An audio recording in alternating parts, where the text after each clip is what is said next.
History holes. Forget the maps. The Vietnam you picture in your head, that long, elegant dragon of a country, is an illusion. It is a modern shape, born from a history far more brutal and relentless than the graceful geography suggests. That shape wasn't discovered, it was carved, piece by bloody piece, out of the heart of another, older kingdom. Last time, we celebrated the golden age of the Lý dynasty, a stable, prosperous state basking in the light of a new capital and newfound confidence. But prosperity creates a new kind of pressure. A hunger for land, for resources, for a future. With the Chinese Empire blocking the north, there was only one direction for that hunger to go, south. But the south was not empty. It was the home of the Chams, a proud, seafaring civilization of merchants and mariners whose kingdom of Champa had controlled these coasts for 1,000 years. This is the story of what happened when the irresistible force of Vietnamese expansion met the immovable object of Cham resistance. This is the story of the Nam Tiến, the southward march, an 800-year conquest that would build one nation by slowly, methodically, erasing another. Part 1, The World of Two Kingdoms. To truly grasp the monumental story of the southward march, we must first understand the two worlds that were set on a collision course. They were neighbors, sharing a narrow strip of coastline, yet they were separated by climate, culture, and centuries of distinct history. One was a kingdom of the land, the other a kingdom of the sea. One looked north to China for its model of civilization, the other looked south and east, to India and the great maritime trade routes. The world of the Vietnamese, the kingdom of Đại Việt, was the Red River Plain and the smaller plains of the Ma and Ca rivers immediately to its south. This was a coherent geographical space, a world of fertile rice lands defined by its great rivers and encircled by mountains. For the people here, life was a constant, disciplined struggle against nature. The annual floods threatened to wipe out everything, and survival depended on the collective, back-breaking labor of building and maintaining a complex system of dikes.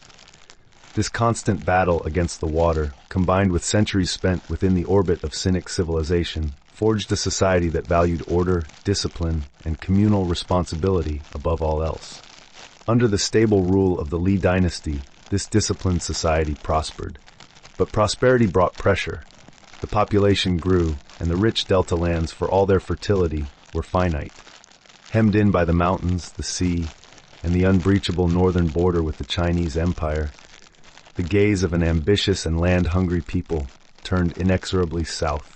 Beyond their frontier lay the kingdom of Champa. To cross the border was to enter another climate and another culture entirely. South of the Hai Van Pass, one leaves the temperate zone and enters the tropics. Here, the coastal environment was more exposed to the outside world of seafaring and maritime trade routes than was possible in the more sheltered north.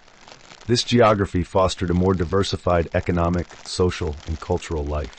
The Chams were an Austronesian people, ethno-linguistically related to the Malay peoples of the coasts and islands of Southeast Asia. Their cities were bustling port hubs. Their society was shaped by close contact with a myriad of other peoples: Khmers, Malays, Siamese, Japanese, and Chinese. This constant interaction created a dynamic, cosmopolitan culture with a sense of options and possibilities very different from the disciplined north. Their civilization was profoundly Indianized, their art and architecture reflecting a deep devotion to Hindu gods like Shiva. They were a formidable power, and their precursor kingdom, Lin Yi, had been a chronic adversary to the northern imperial governors for centuries. The land to the south was not a vacuum waiting to be filled. It was the heartland of a proud and ancient rival. For generations, these two civilizations were separated by a formidable frontier. The coastal plain between Gang Pass and Hai Van Pass was a transitional zone, a contested space where the two worlds met. The Gang Pass marked the effective southern border of the old provincial jurisdictions of the Chinese empires. This entire region was a tense borderland, a natural barrier of mountains and difficult terrain that for centuries had kept the two kingdoms largely apart. For the southward march to begin in earnest, this ancient wall had to be breached, not by a temporary raid, but by a permanent force of soldiers and settlers. The Lý dynasty, at the peak of its power, would be the one to finally break it down. Part 2. The march begins, the Li and Trần dynasties. For centuries, the mountain wall held. The Vietnamese world ended at the Ngang Pass, and the Cham world began. But in the year 1069, the Li emperor, Li Thanh Tung, decided the wall must be broken. He did not launch a simple raid for plunder. He launched an invasion for conquest, personally leading a massive expedition down the coast. The Vietnamese fleet crashed into Champa, defeating the Cham army and sacking their capital of Vijaya. The Cham king, Rudravarman III, was captured as he tried to escape. To buy his freedom, he paid a terrible price. He ceded to Đại Việt the three northernmost provinces of his kingdom. For the first time, the Vietnamese had a permanent foothold deep in Cham territory. The dam had broken, and the southward march had begun in earnest. This first great conquest set the pattern for the centuries that followed. The Nam Tiến was a slow, grinding, three-step process. First came the war. Vietnamese armies, larger and increasingly more organized, would launch campaigns to defeat Cham forces and shatter the authority of the Cham king. But conquest by the sword was temporary.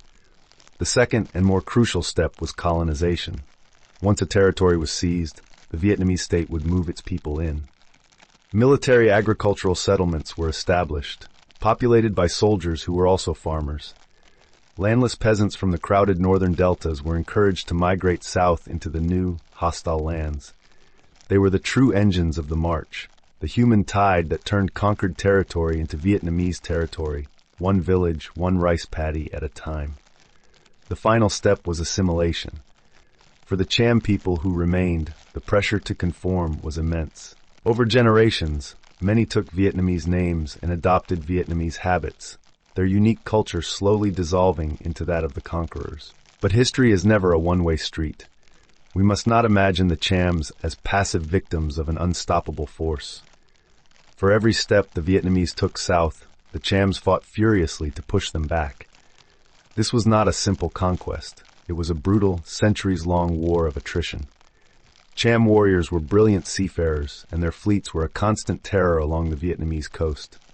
For the Li and later the Trần dynasties, victory was never final, and the southern border was a bleeding wound that never truly healed. The Chams were a proud people, and they would not let their kingdom die without a fight. The ultimate proof of Cham resilience came in the late 14th century, at a moment of crisis for Đại Việt. The Trần dynasty, exhausted from its wars with the Mongols, was rotting from within. It was then that Champa produced its greatest hero, a king whose name would be spoken with fear in the Vietnamese capital for a generation, Che Bong Nga. Seeing the weakness of his northern rival, he did not just raid the border, he launched a series of massive invasions aimed at the heart of Đại Việt. His armies, hardened by generations of warfare, stormed north. In a shocking reversal of fortune, they broke through all defenses and sacked the great capital of Thăng Long itself. They burned the palaces, looted the treasuries, and humiliated the Trần court. And they did it again, and then again. This was the peak of Cham power, a moment when it seemed the southward march might not only be halted, but completely reversed. It was a terrifying reminder that the survival of Đại Việt was never guaranteed. Part 3. The meaning of the march. The centuries of war between Đại Việt and Champa left an indelible mark on the land. Even with the near collapse of the Trần dynasty at the hands of Che Bong Nga, the long-term trend was unmistakable. The Vietnamese, with their larger population and disciplined agricultural society, were a demographic tide that, once set in motion, could not be easily stopped. By the dawn of the 15th century, the Vietnamese frontier had been permanently pushed far south of its ancient boundaries.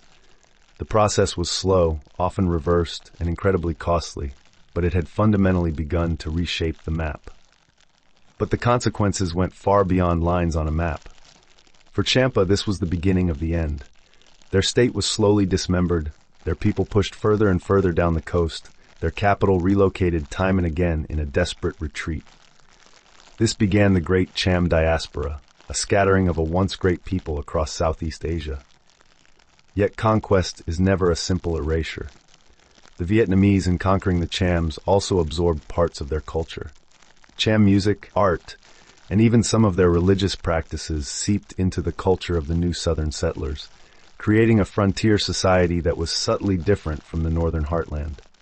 The conquerors were themselves changed by the conquered. This great southward push was not unique in the region.